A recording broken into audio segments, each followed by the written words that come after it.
Making friends is hard. It really is.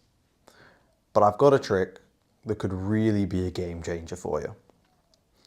Now, before we get into that, I do want to just put it out there that I'm a super social person. I love talking to people, love getting to know people, love being super social. And I understand that that's not the norm.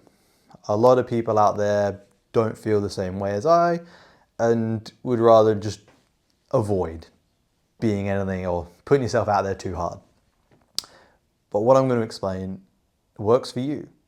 It might actually work better than anything else you might have tried. Oversell, underdeliver, that's the promise.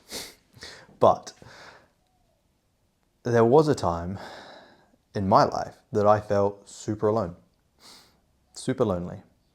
And while not everyone can relate to being as social as I was, I think a lot of people hearing this can relate to that feeling. It's pretty universal. Feeling lonely, feeling isolated, feeling like you don't have people around you. There was a time when, I'd go to parties, I'd hang out, I'd be talking to people, and I still felt alone. I felt isolated, no connection to anything really. And that's really rough. And I think sometimes it's the people around you as well. If you have bad friends, they can be worse than having no friends at all. And that's a hard realization to have. It was hard for me to come to, but it might be something that you have to come to as well.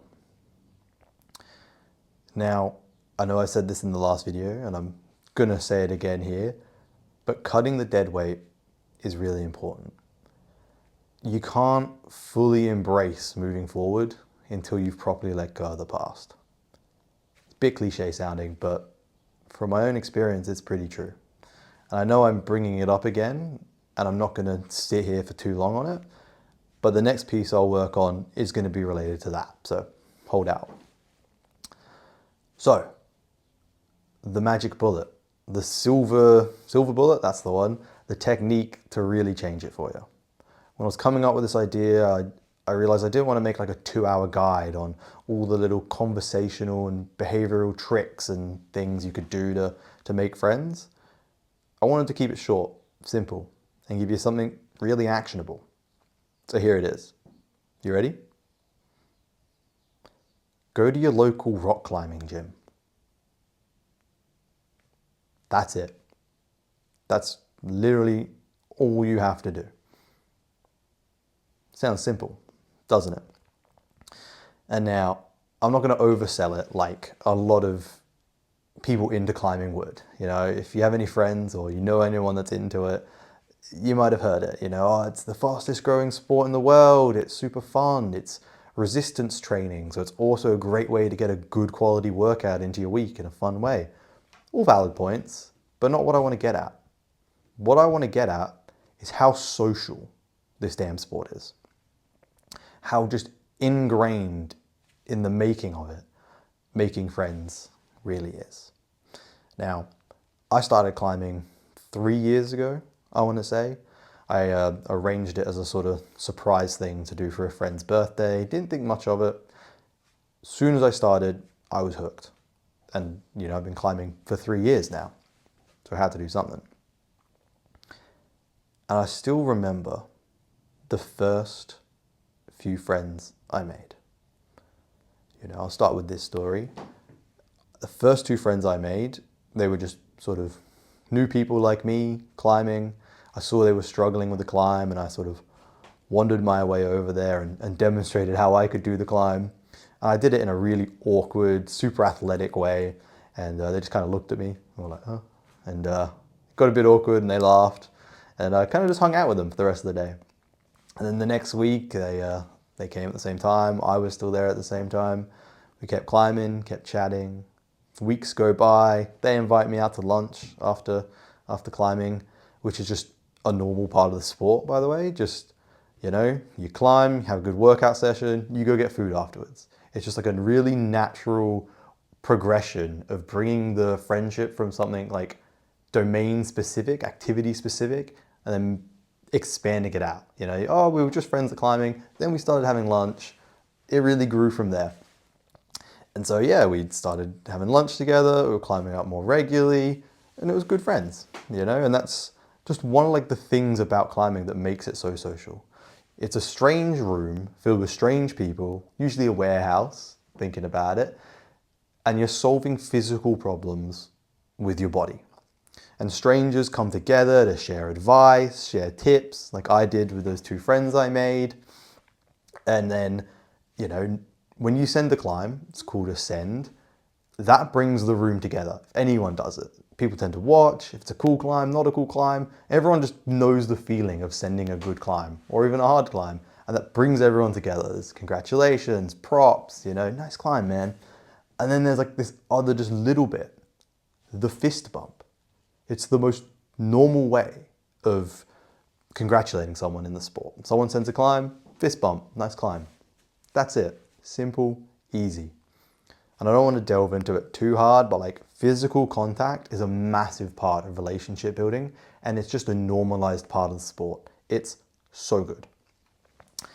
And so that first story I had might seem a little too out there for some people. You know, I approached these people, I talked to them and made that effort, like really put myself out there. It was scary for even me. So I got another story, a far less daunting story of probably the best friend I ever made climbing. And so it started with me when I was still pretty new, and there was this guy. And he'd come and climb, he always wore a face mask, and he'd just climb and sit there. He wouldn't talk to anyone. But he was really good and getting better quick. And I remember he'd send a climb, I just hit him with a fist bump, say, nice climb, dude. That was it for a long time. Weeks went by, and eventually that nice climb, dude, fist bump evolved into talking about climbing, talking about what we were doing, what the climbs were, what the routes were, how it was looking. And that evolved, you know. A few weeks go by and we're talking more about just general things. And then I happened to invite him out to lunch with the other friends I had. And then we were lining up more climbing sessions. We were climbing multiple times a week, hanging out, talking. Before long, I had one of the best friends I've ever made. Shout out to my boy if he's watching this. We're still friends to this day and I love him to bits. But I think that's a really easy and normal thing in climbing. It just starts with a nice climb, dude, and evolves from there quite naturally. And so that's it. There's your silver bullet. You could do it this weekend. You could do it tonight, this afternoon, maybe tomorrow afternoon if you're watching it in the evening, but whatever. Go find your local rock climbing gym, probably called a bouldering gym, and turn up. You know, if you're a really awkward person or you're super self-conscious, almost every gym has like a beginner's class sort of thing, where a bunch of newbies can get together and someone will teach you how to climb. There you go, training wheels. Super simple. But at the end of the day, all you have to do is turn up, rent a pair of shoes, and get climbing. You can just sit there and watch other people climb. That's totally normal. You can give people props, just little comments. Nice climb. That's totally normal. And if you're not a social butterfly and you don't want to strike up big conversations from the get-go, that's totally normal. But if you keep turning up, keep giving people props, fist bumps here and there, that will evolve into conversations. Conversations evolve into a little bit more than that. And once you have more than that, you have a friendship. This sport is just naturally built for helping people make friends. Now, I can't force you to do it. The choice is always up to you. What are you going to do?